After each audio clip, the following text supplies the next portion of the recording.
नमस्कार दोस्तों, मैं हूं आपका प्यारा दोस्त सोनू। और आज हम लोग पढ़ेंगे हम G20 के बारे में कि ग्लोबल 20 कि ये क्या है, इसमें कौन कौन सी कंट्री हैं और इसका उद्देश्य क्या था, ये क्यों बना था और इसमें कौन कौन से देश हैं। सब इन चीज़ों के बारे में इसका पढ़ेंगे मोटा मोटा।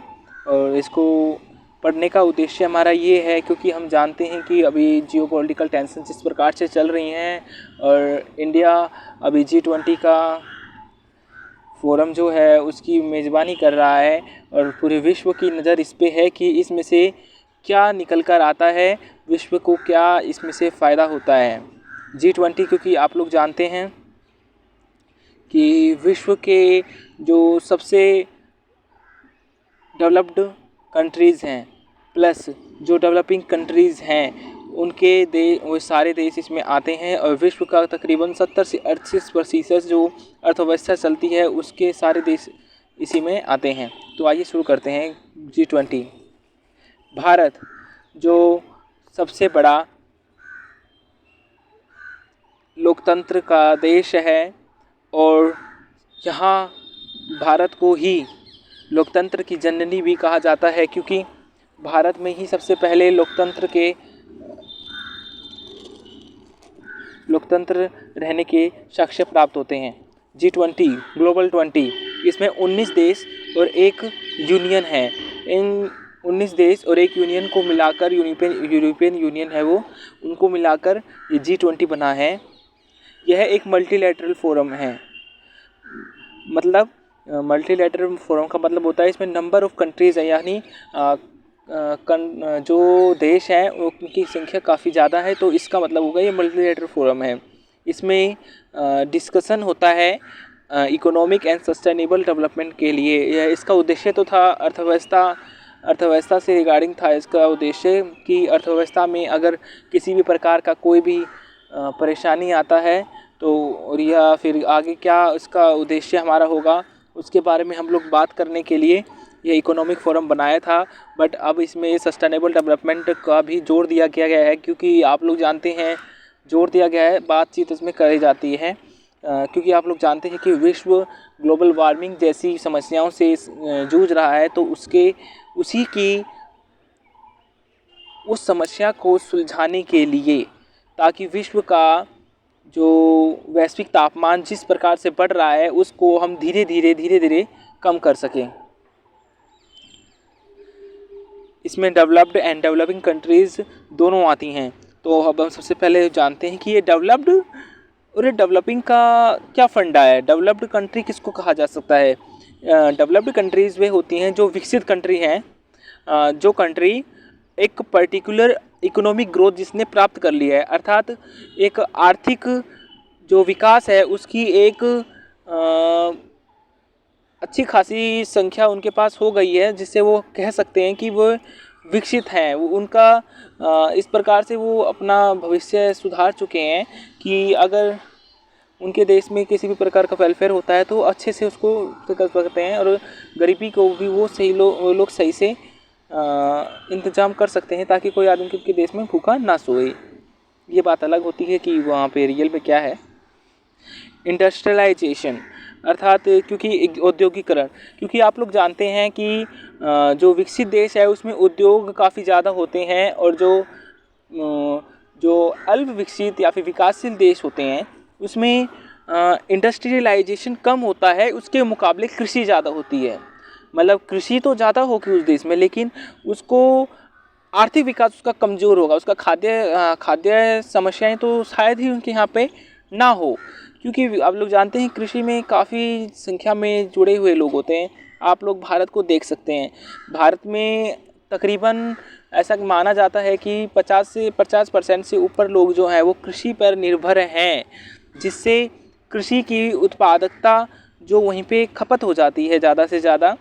लेकिन जो 50% से ऊपर लोग हैं जो इंडस्ट्रियलाइजेशन में 40% के अराउंड हैं, जो लोग हैं वे लोग हैं। और जो सरकार जिस प्रकार से कार्य हमारे भारत सरकार को मैं इसमें थोड़ा बताना चाहूँगा इसके बारे में।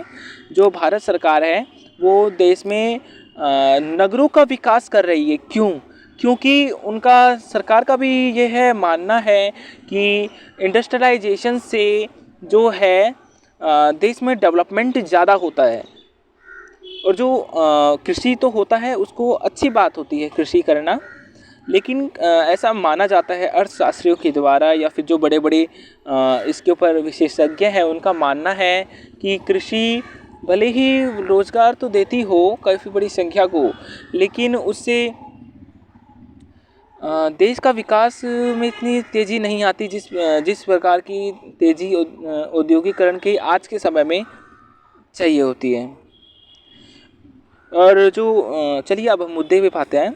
और जो विकसित देश होते हैं उसके एक हर आदमी का एक पर कैपिटा इनकम होता है कि मिनिमम उतनी वेजेस उनको सही से उस देश में मिल जाते हैं ताकि वो अपना डेवलपमेंट कर सकें। और डेवलपिंग कंट्री जो विकासशील देश होते हैं वो डेवलप कर रही होती हैं, वह नीचे से ग्राउंड लेवल से ऊपर की साइड धीरे धीरे अग्रसर होती है। जैसे कि इसका सबसे बेहतरीन एग्जाम्पल है भारत।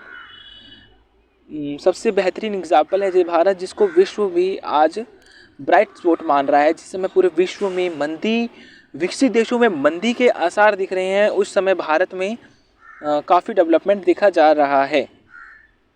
चलिए अब इसमें हम एक क्वेश्चन और है कि इसमें कितने कंट्रीज़ हैं, उनके नाम क्या हैं।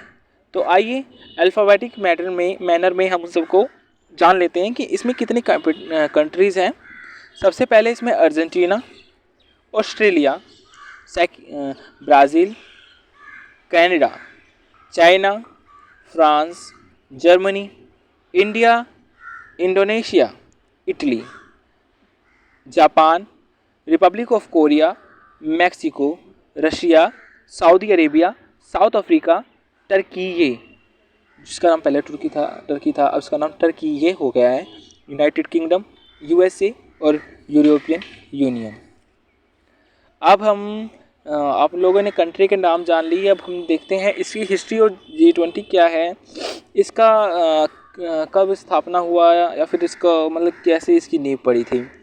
हिस्ट्री ऑफ G20 में 1999 में जब इसकी मीटिंग हुई तो विश्व में काफ़ी उठापटक सा चल रहा था, आर्थिक मंदी से विश्व हल्का जूझ रहा था। तो उस टाइम फाइनेंशियल क्राइसिस आया था। तो इसकी जो पहली मीटिंग हुई थी उसमें जो कंट्रीज हैं उनके सेंट्रल बैंक के गवर्नर गए थे और फाइनेंशियल मिनिस्टर जो उस कंट्री के थे वो लोग इसमें गए थे और उन लोगों ने बात करी थी कि कैसे क्या करना है। तो फिर ये धीरे धीरे करके आगे स्टेट के हेड के पास डिलीवर हो गया। और आज आप जैसे जानते हैं कि इसमें विश्व के जो बड़े बड़े देश हैं उनके बड़े बड़े जो राष्ट्र अध्यक्ष हैं, जैसे प्रधानमंत्री हो गया, प्रेसिडेंट हो गए, जैसे भारत के नरेंद्र मोदी जी हैं और अमेरिका के जो बाइडेन हैं, चाइना के जो शी जिनपिंग हैं, रशिया के जो व्लादिमीर पुतिन हैं, ये सब लोग जाके इकट्ठे होते हैं। जैसा कि हमने इंडोनेशिया में अभी देखा था, ऐसी ही मीटिंग इंडिया में ही जल्द होने वाली है।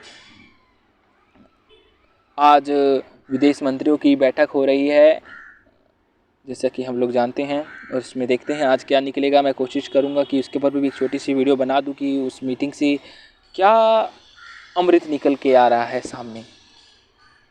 अब हम सीखते हैं event in India organise as a part of G20। इसकी थीम आप लोगों ने जैसे देखी होगी, G20, saffron and white and green colour में है, और जो G20 है जीरो पे जो पृथ्वी का अर्थ का लोगो इंडिया ने दिया है वो ब्लू कलर का है, अब उसमें देख सकते हैं। और उसमें नीचे लिखा है जो इंडिया का कल्चर है जो 2500 पुराना, वसुधैव कुटुंबकम, अर्थात पूरा विश्व हमारा भाई है, परिवार है।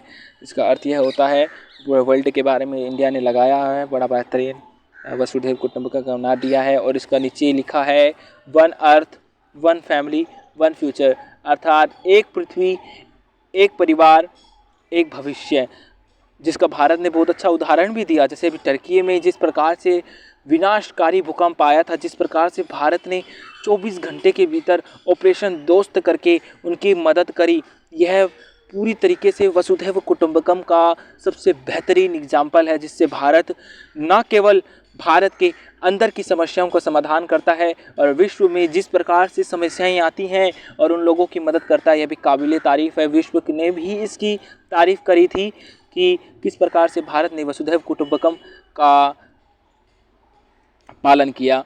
जैसे कि आप जानते हैं कि अभी भारत ने भी 2 मिनट का, आज जो विदेश मंत्रियों की बैठक हुई थी उसमें भी 2 मिनट का साइलेंट वो करवाया था, मौन व्रत जिसको हमारे इंडिया में बोलते हैं।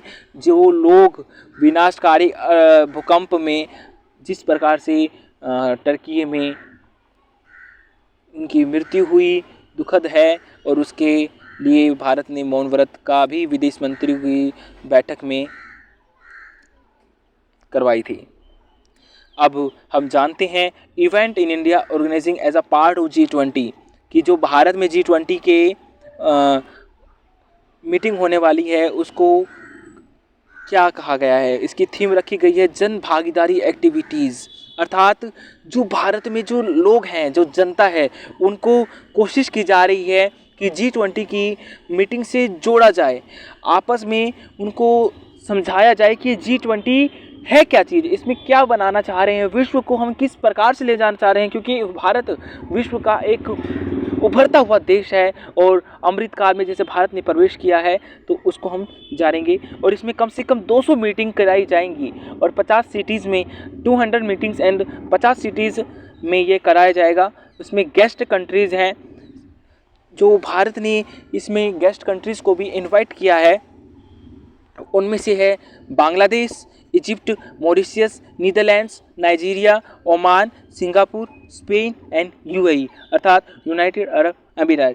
मतलब इनमें ऐसे देशों को भारत ने रखा है जिससे भारत के अच्छे संबंध हैं और वह आगे भारत की एनर्जी को भी पूरा करेंगे। भारत के अच्छे मित्र भी हैं और उनको कम से कम इसमें काफ़ी लोगों को इसमें जोड़ने का प्रयास किया गया है। अब इसमें इंटरनेशनल ऑर्गेनाइजेशंस भी काफ़ी इनवाइटेड की गई हैं एज अ गेस्ट। तो आइए हम उसमें जानते हैं कि इसमें कौन कौन सी इंटरनेशनल ऑर्गेनाइजेशंस को भी बुलाया गया है। इसमें सबसे पहले नाम आता है UN अर्थात United Nations, IMF, international monetary fund, world bank को भी इसमें बुलाया गया है as a guest. International invite किया गया है भारत की तरफ से।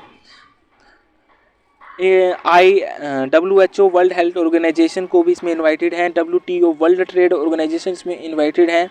ILO इंटरनेशनल लेबर ऑर्गेनाइजेशन को भी इसमें बुलाया गया है। FSB फाइनेंशियल स्टेबिलिटी बोर्ड को भी इसमें बुलाया गया है, एज अ गेस्ट इनवाइट किया गया है।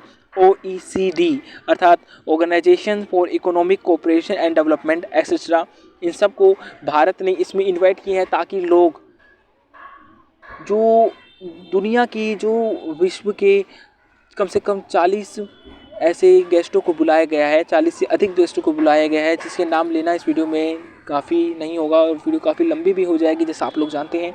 तो वीडियो अभी तक मेरे ख्याल से 14 मिनट की जा चुकी है। तो अब मैं आपको अलविदा कहता हूँ। उम्मीद करता हूँ आप लोग काफ़ी समझे होंगे और मैं कोशिश करूँगा कि आगे भी अगर जो कोई डेवलपमेंट इसमें देखी जाती है, इसका क्या सारांश निकलता है या फिर इंडिया में कोई ऐसी चीज़ें हो रही हैं, जैसे इस SCO की भी भारत को मेज़बानी मिली हुई है इस साल की, तो मैं कोशिश करूंगा आपको SCO के बारे में बताऊं कि SCO में क्या डेवलपमेंट हो रही है, विश्व को किस प्रकार से भारत एक मंच पर लाकर लोकतंत्र का पाठ पढ़ाने का प्रयास कर रहा है, क्योंकि विश्व अभी काफ़ी अनस्टेबिलिटी से जूझ रहा है। चलिए आज के लिए नमस्कार, आपसे मिलते हैं अगली कड़ी में। धन्यवाद।